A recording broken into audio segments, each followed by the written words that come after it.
Welcome, everyone, to a special episode of That Kind of Nerds podcast. This is the Spoilcast for Doctor Strange. I am CJ Mellon, joined, of course, by the wonderful Brian Thornton. Hello. Josh is not going to be joining us. He, unfortunately, did not get to see the movie.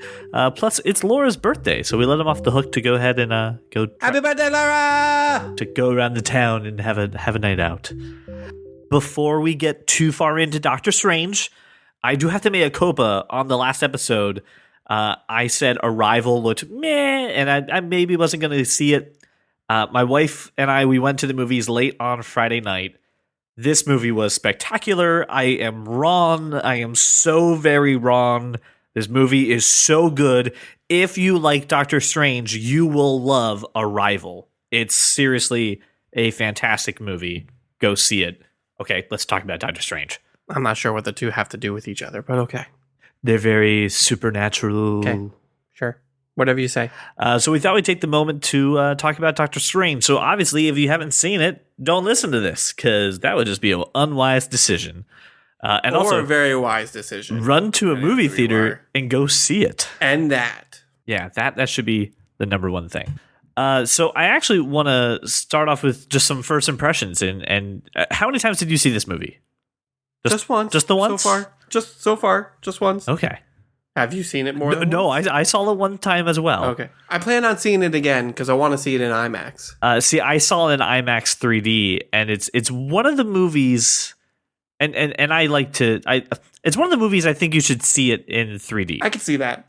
It's got a lot of special. It makes sense. It's got a lot of special effects. Marvel, it's a lot of twisty turny stuff. Yeah, and just the way that they do other dimensions and the mirror dimension, like, it really does lend itself to 3D. So if you saw it in just regular old 2D and you're going to go see it again, spend the extra bucks and go see it in IMAX 3D. I said bucks because it's a lot more to go see it in IMAX 3D. It's like $5 to $8, but it's totally worth it. I believe you. So, Brian, give me your first impressions when you just kind of left the theater, how you felt after seeing the movie. Brian Thornton thought it was fantastic. I mean, this was the one movie I was worried about because, I mean, if Iron Man was a B-list character, then Doctor Strange is like a D-list character. And it was really surprising. They did a really good job with the character and the story, and obviously the special effects were amazing. The acting was fantastic. As Josh would say, Buttercup Colonel Snoot was great. I thought it was really good. I thought it was and what really actually I enjoyed a lot about it is that it wasn't overly connected to every other Marvel movie. I mean, they mentioned it. They mentioned a couple things. There's obviously the time gem, or as far as the Infinity Gems go, the time gem is in the Eye of Agamotto. But other than that, like, it stood on its own as its own story, which is great. I loved it. I thought it was fantastic. Yeah, it's the same thing. I really enjoyed the fact that having no knowledge of the rest of the Marvel universe doesn't stop someone from seeing this, and this could be a good. I mean, we've been having Marvel movies for a couple of years now. It's a great way that if for some reason you've been putting them off, you could start here and go back and watch them and kind of get shame intrigued. on you if you've been putting any Marvel movie off. I agree. I did also I also did like Budapest Camouflage's accent work in this. It was very hard to even tell that he was British. Yeah, I mean, there's one guy I know from work who was like, I don't want to see it. I don't like his accent. Like, I don't like it when he drops the accent. His American accent's horrible. And I'm like, I don't know what movies you've been watching, but Bulbasaur Cumberbund was really good with his English accent. This is going to be a theme of the show, man. You okay? Yeah, it was really good, though. Thank you. The thing that also got me were the special effects. Man, if you hate CGI in movies, you're not going to like this. But at the same time, everything that they did was very well done.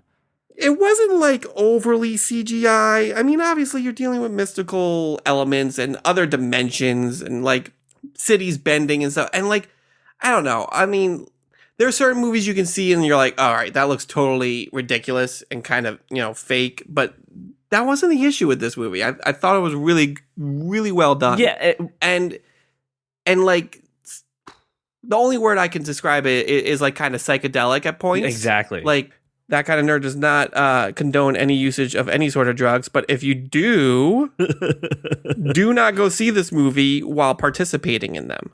That's from a first-hand account. Is that correct? Right? No, not a first-hand account at all. But I can only imagine. No, the thing that really got me was great when she says you need to open your eye, and she goes to the third eye right on Strange's forehead, and then that is like the most psychedelic flash. It looks like stuff taken from the wall, hands growing on top of hands.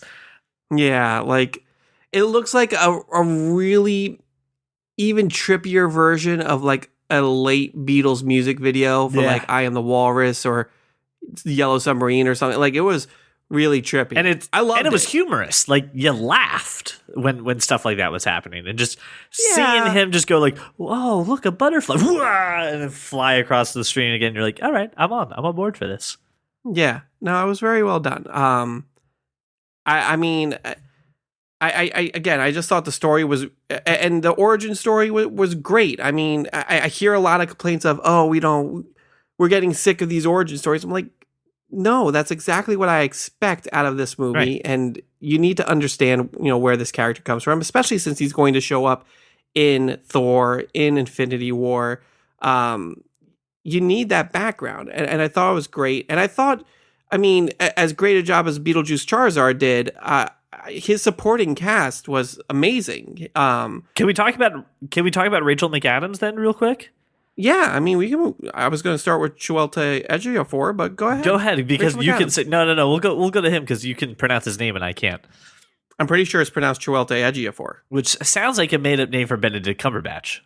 It does, but it's not. It's his actual name. It was very interesting to see his character, and I didn't see him becoming the heel. I did. Again, I have. Right, you have knowledge. I know things about things right. that have to do with these things.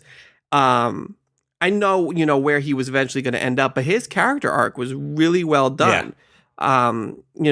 Being the guy who trains Strange to the guy who doesn't believe in his mission anymore and just wants to kind of get rid of all the sorcerers. I thought it was great. I thought he was extremely well done, extremely compelling, and sets yourself up for a second Doctor Strange movie.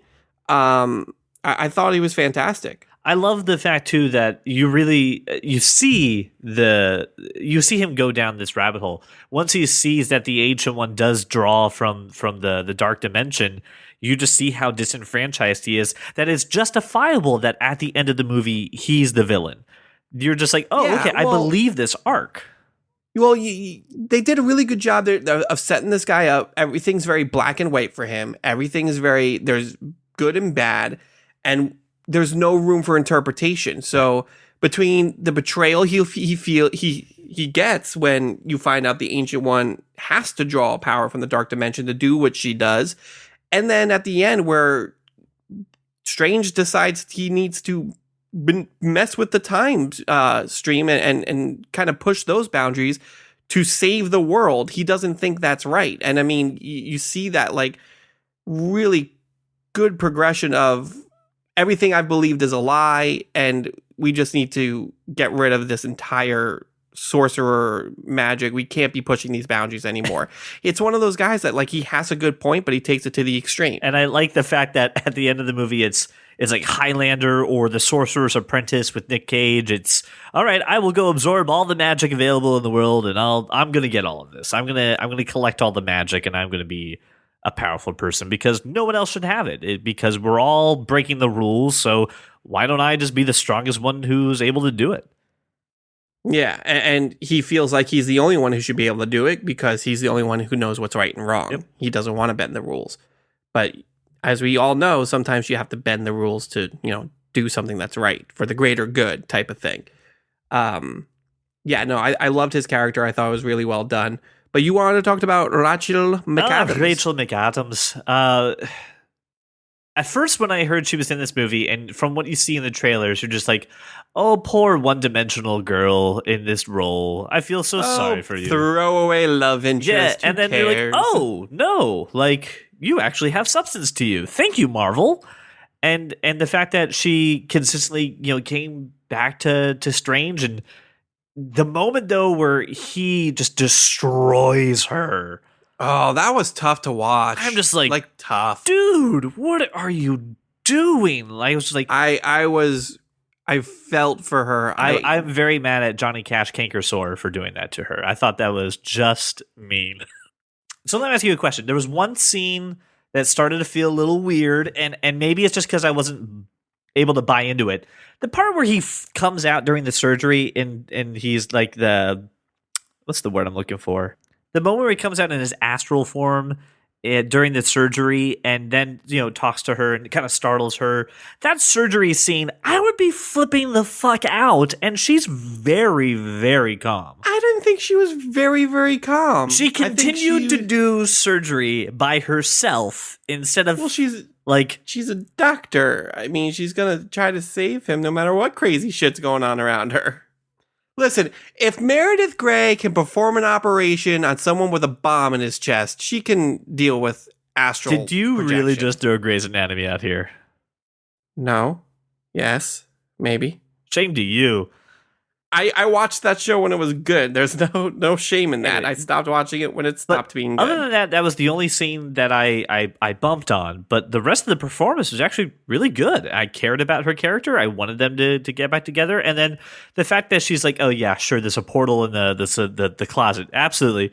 And then the bit after it closes and the broom falls and she's like, ah, and she screams. Ah, so good. Rachel McAdams did a wonderful job with her character. A+ gold star, Marvel. Way to go. All right, so let's talk about Benedict Wong, who plays Wong, ironically enough. He's the librarian who is well aware of the fact that the last librarian, which the movie started with, was bound in chains, pulled up from the air, and had his head cut off, just so they could get to one book.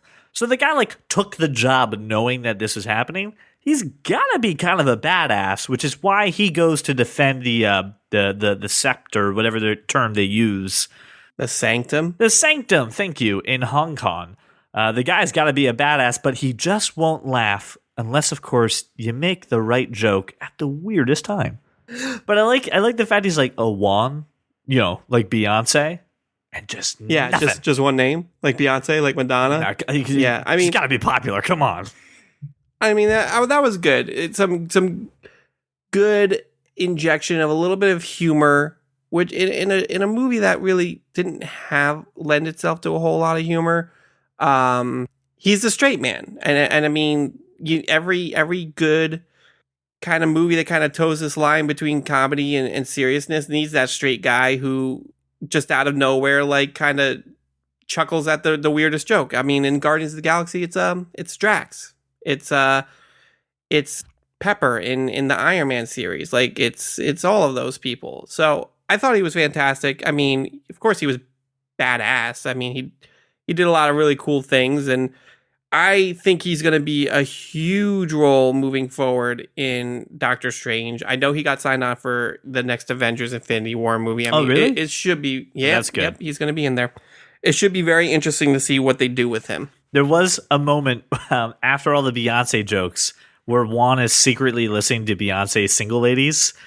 While the books are being stolen from the library. And it reminded me of the scene from The Amazing Spider-Man where they break into the library and they start fighting, and Stan Lee is completely oblivious to the fact that they were fighting around him. I thought that was a cute little moment, and I like this character immensely, and I'm excited to hear he's in other movies. All right, so let's talk about The Ancient One by Tilda Swinton, which name I still butcher even at this moment after practicing it. So... Tilda Swinton. All right, so there was controversy with her being cast, and do you just cry foul? I mean, what do you do you have anything to say about her being the Ancient One? Does it bother you at all? No, I don't. I think she did great in the role. I think they were very clear about the fact that she is not the only Ancient One. There has been others before her. Right. That's the whole point of the Ancient One. It doesn't necessarily need to be this type of person or this particular person or gender or whatever. Right. It can be anyone who is, mastered the ancient arts, and she's been doing this for a while. But there have been others before her, and there will be others after her because, spoiler, she dies. And Doctor Strange never becomes the Ancient One. He does become the Sorcerer Supreme, but I mean, there's still that need for that trainer, that person with that knowledge to train future sorcerers. I think she did a wonderful job as well. I mean, seriously, I can't really. Yeah, there was no one in this movie that was like, that's the weak link right there. That guy, he's out of here. Everyone was really well. No, they were all wonderful. Well. I mean, Bandicoot Crucifix elevates everybody around him. You okay? Oh God, I'm lightheaded. Oh shit. Oh, I just got lightheaded. Oh man. Are you broken? Did you find it? It's my favorite one. I don't know, but I have enough to go on. Okay. The moment I really enjoyed with her, there were a few, but the one that really resonated, of course, was her final scene, and it was this moment inside a moment, watching just lightning and New York and the rain just happening. And she says, even now, I'm trying to drag out 1 second into thousands of little seconds just to stay here and see this part. And she's a complex character. We don't necessarily know how we feel about her, but in the end, I feel that she redeemed herself at that moment, and I didn't care that she drew power from the dark dimension. I don't care if she didn't tell everyone the whole truth. She did things really for the greater good and didn't sacrifice or hurt anybody in the process. A lot of people justify terrible behavior with, for the greater good. And this is not that character. She actually is a truly noble person. Just she had to take power from a bad place. I'll leave your analogies go where they will. What was your favorite scene, or what was your favorite part with her? I have another one too. I mean, honestly, I love that scene where he strands him on Everest. Exactly. Like that learning moment. You're either going to figure it out because your life depends on it, or you're going to die. Like, some people need to be thrown into the deep end of the pool. I thought that was great. And you have, Chiwetel Ejiofor next to her being like, we're doing this again. Like, this isn't the first time she's done this. Right. It was great. Exactly. And my part too was that she obviously has faith that he'll figure it out. She sees how smart. She even says she's seen multiple endings. She knows the greatness that is in him because she's seen multiple universes and multiple timelines where he does achieve greatness. But even in that moment, she's still a little worried if he's gonna come back. Just a little. She's got the fan behind her back, and she's just like, yep, good. And you can see she has that stopwatch in her head, and it's like, all right, and he's hit 15 seconds, and here he's not here. He's coming. He'll be fine. I got him. Yeah, he's good. He's good. We'll be here. Okay, all right, he's here. All right. And it's that moment too where you laugh because you're going right along the arc with her. You're just like, oh yeah, this Stephen Strange, he's got it. He's coming through. I did like that moment. It really was a good sink or swim kind of aspect. But damn, her death was brutal. Because not only was she falling from the height of a building, but she fell through the mirror dimension, which probably added another 1,000 feet to that fall, and just picked up just a ton of just the sound of her hitting that glass and then just thudding to the ground. Ooh. It stayed with me because I'm seeing it in IMAX. Like, that sound literally hits you. I mean, I didn't see it in IMAX. I'll take your word for it. It was tough. It really hurts. But it was, I don't know. I liked her a lot. All right, so let's talk about Mads Mikkelsen, who has even a difficult name to pronounce and a character name that I'm not even going to attempt to butcher. I'm pretty sure it's Casey-less. This guy from Casino Royale, Hannibal, this guy knows how to play a bad guy, like, really well. And does not miss this role. Realizes how freaking devilish he can look, even with the purple eye shadow thing, because he's got power from the dark dimension. What a villain, man. What a freaking villain. He's really good at playing those villains that don't say a lot. He's just menacing. Right. He's just terrifying to look at. Like, not a whole lot of dialogue, but like when he says something, it like gives you chills down your spine. Like, It's great. He's the guy that can literally freeze you with a look and say everything he needs to say with just a glance, which is an amazing tool. Also, just freaking terrifying. Yeah, he was fantastic. But at the same point, too, he really thought that he was... Again, he thinks he's justified because he found out about the Ancient One's deep, dark secret, and he was like, well, why can't we all access this power? And, he thinks he's doing the right thing. Again, I mean, the best villains in any freaking movie or story in general are those who, like, seem justified in their motives. And the thing that really got me about him too was that he's very smart. He's a very smart guy, knows how to talk to people and convince a large group of people to see his way. For a moment, connects just a little bit with Strange. He starts to say, look at what's going around and look at what you honestly don't know. You came in to heal your hands, and here you are fighting a fight that you never thought you would fight. Why is that? Someone's not giving you the whole story. Why aren't you questioning that? And you see Strange go, like, yeah, you're right. But at the same time, I'm not destroying the world, you idiot. What's the matter with you? I'm not gonna fully cross over to the dark side, but I definitely need to find out what is going on.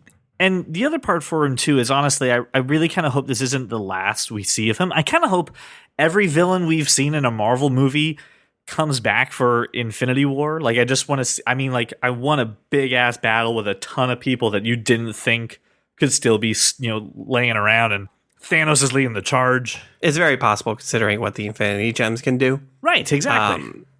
We can raise people from the dead. We can go back in time. We can do all this stuff. My prediction for Infinity War is you're going to see at least Red Skull and Loki come back. At least.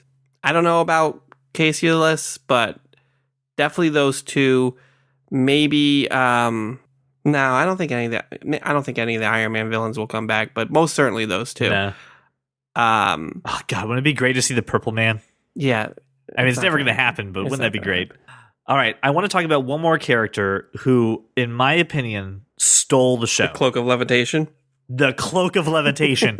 Do you know what it reminded me of? It reminded me of Carpet from Aladdin. Yeah. No, it did. It's first like, oh, hey, how are you? It floated and looked around at him. It was really well done. And it wasn't cheesy, and it wasn't, like, dumb at any point. What about the bit where he's beating the guy's head on the floor? I mean, it had a personality. It's Carpet from Aladdin. It had a personality all of its own. I mean, I would not be surprised if Bendy Snap Candy Crush did the motion capture for it. And the other thing that got me too is right after we had the Ancient One die, and he's in the room, and he has a tear coming down his face, and then the little cloak wipes the tear away. Yeah. And it just, again, it's a moment for you to laugh, and it really did. It really reminded me of Carpet from Aladdin. And I mean, it's owned by Disney now, so who's to say it wasn't influenced by that? Does the cloak have a personality in the comics? No, not that I recall. It's been a very long time since I've read a Doctor Strange comic book, but I don't recall it being like its own personality. I know, I mean, it's like imbued with magic and it can move on its own and it levitates, obviously, but I don't remember anything like that. Well, before I go on to a couple of final thoughts for the movie, because there is one real big thing I do want to talk about, our awesome super fan, friend of the show, TD, he left us a voice memo here that I'd love to play with his thoughts on Doctor Strange. So without further ado, superfan TD. What's going on, that kind of nerd? TD here, going to give you some of my thoughts on Doctor Strange, or should I call it Doctor CGI? Because that's basically what it was with CGI.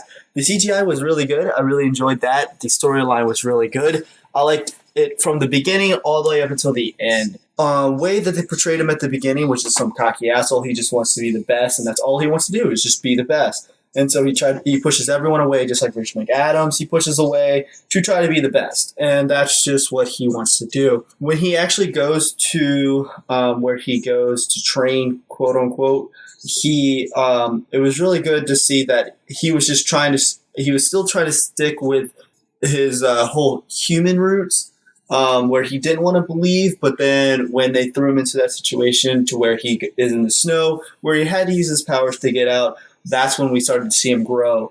It was really awesome because like it was really awesome to see him try like basically just study the whole time and try to be the best. And his curiosity kind of really is what got him pretty much saved the entire Earth. When he got the necklace, all of them were like, "Oh, what are you doing? What are you doing?" And then they saw that London was falling, London was falling, and then New York, and then Hong Kong. I feel like the best part of that movie was the actual cloak itself, because the cloak was really funny, especially when he first got it. He's like, I want the axe, but the cloak's like, no, choose this. This one's better. Or the cage. So he's like, oh, okay, I guess I got to trust you a little bit more. And then when he actually got the necklace, that was pretty good. I just thought the movie just kind of ended. I didn't see any, like, it was really weird because it just like, okay, here's a bunch of action, and stop. So that was my one issue with the movie. Again, I never read the comic books. This is just me coming from just a movie kind of standard. I'm really excited to hear your thoughts on the movie itself. TD talked a lot about something we haven't really touched on yet is Strange's like story arc, like his. Yeah.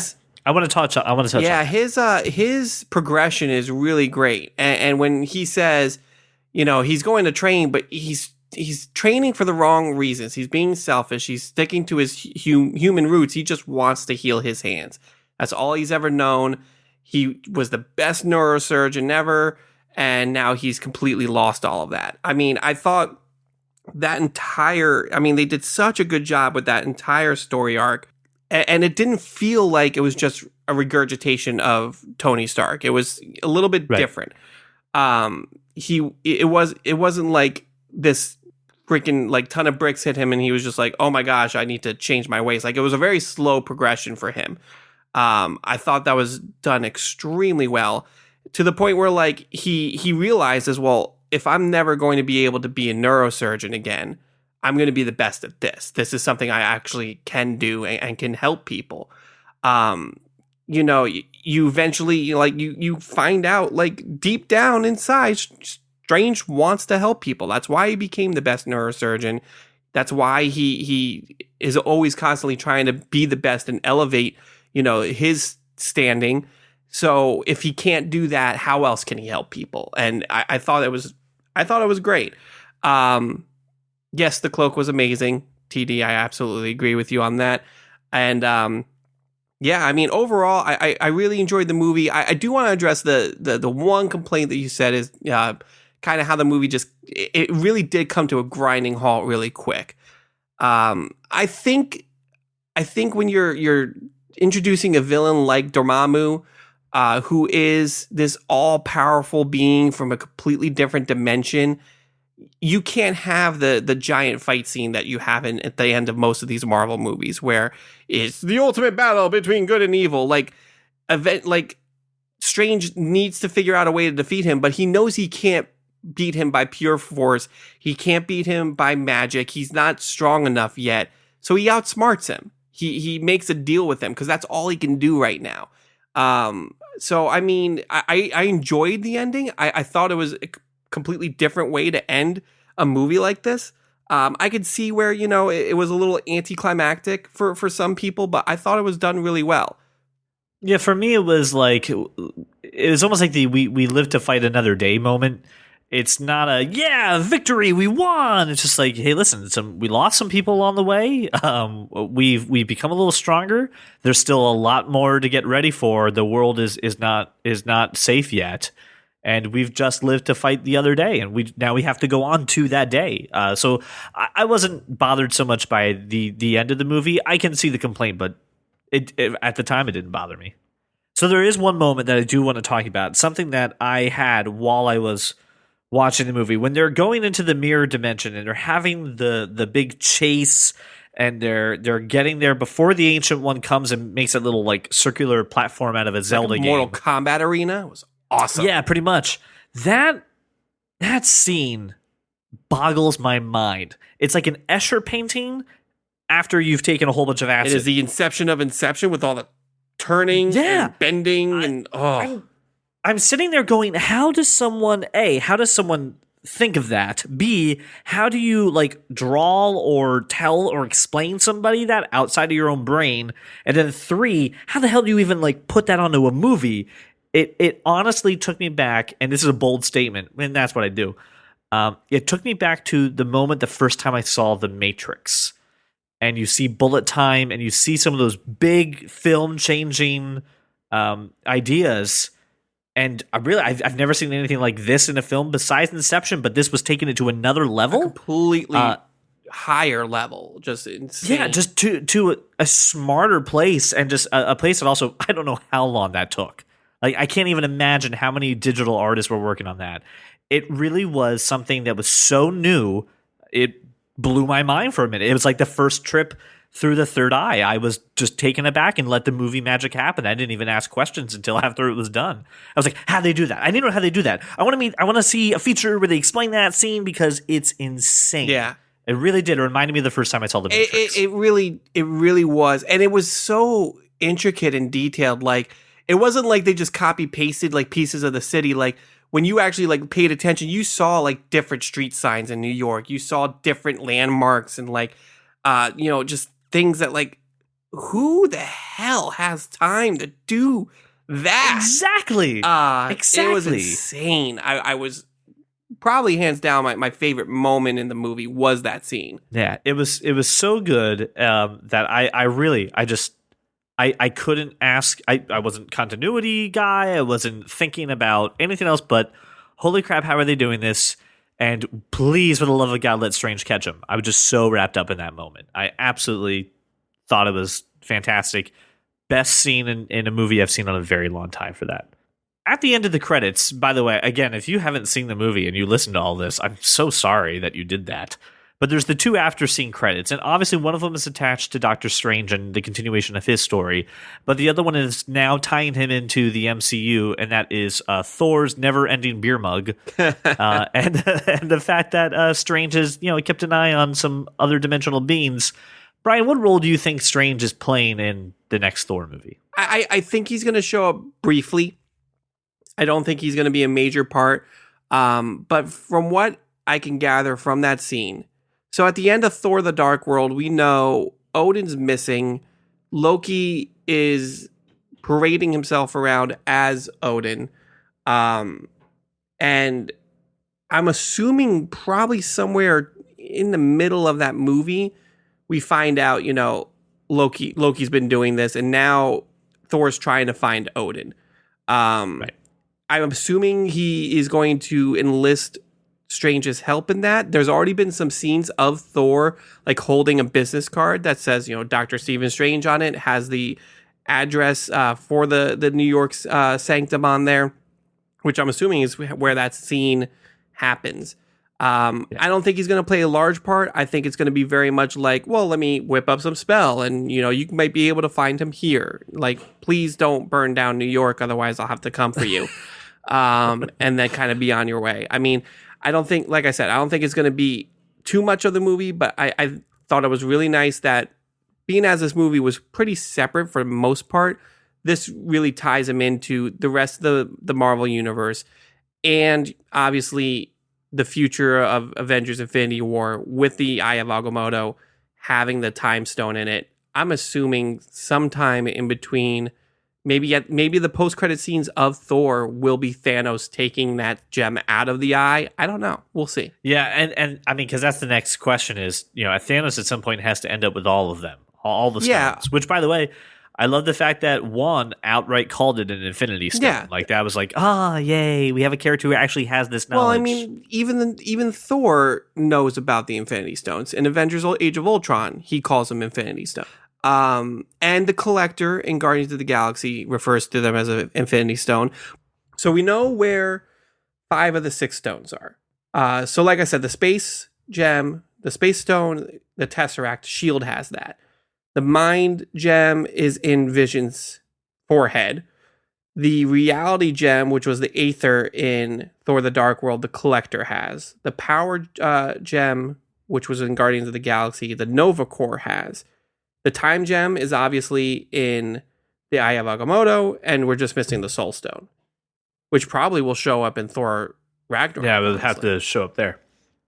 So we're pretty much there. We're almost ready for knowing where all the stones are, which means that everyone's going to figure out what they are, which is of course going to lead to let's fight for them. So we're pretty close to the end of this. Yeah, well, 2 years from now, the freaking Avengers Infinity War movie comes. So I have a final question to wrap up the show, and that is, did Papa Thornton see Doctor Strange yet? He did. And do you have a reaction from Papa Thornton as to what he thought about it? He texted me. Let me pull it up.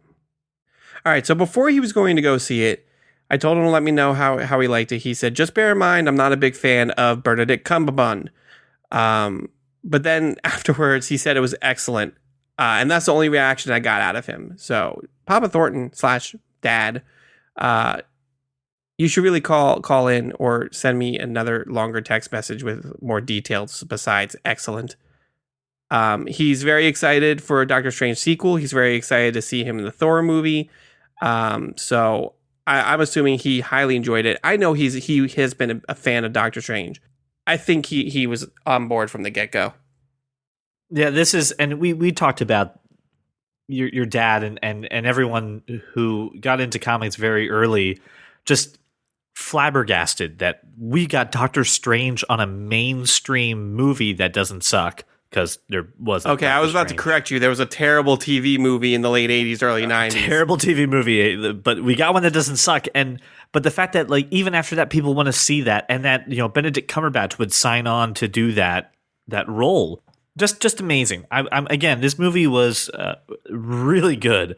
One of my favorite Marvel movies, and proved too, because actually, hold on, I had the box office numbers. Hold on, I'm pretty sure it made 86 mil opening. $86 million, which that's not crazy Marvel money, but that's good. It's money. not crazy Marvel money. It's I saw a list out of every Marvel property. So not just Marvel Studios, but including the X-Men movies, the old Spider-Man movies, like all of those. They get ranked number 19. Wow. Which is higher than a bunch, because there's a bunch beneath it. In opening gross. And it is really well for a November movie. It did extremely well for a November movie. Yeah, absolutely. Man, anyway, this was great. Absolutely highly recommended. If you have friends who aren't really into the superhero genre movie, I think that they'll like this one. I think this is something that I had friends who have no love for this kind of genre who highly enjoyed this movie. Oh, that's exactly the kind of stuff. Again, Yeah, you're welcome. The nerd culture is usually welcoming of other people. Come on down and say hello to us, nerds. We're pretty fun. All right, well, ladies and gentlemen, that is the end of our Doctor Strange spoiler cast. We obviously are going to follow up next week just to see how, maybe if Josh saw the movie, but how you guys feel about it. Papa Thornton, I want to hear from you, please. But other people, I would really love to hear what you thought of Doctor Strange. There's a couple ways you can do this. You can do the one thing like TD did. You could record a memo on your phone using just your native app, and you can email us at podcast@thatkindofnerd.com. You can also get us at Twitter and Facebook at That Kind of Nerd. And of course, why don't you call us? Just look at the show notes right there on your iTunes or Google Play, and you will see our number, 484-373-4119. Thank you so much for making us your walk around your neighborhood or your drive to work, and we look forward to seeing you guys next week.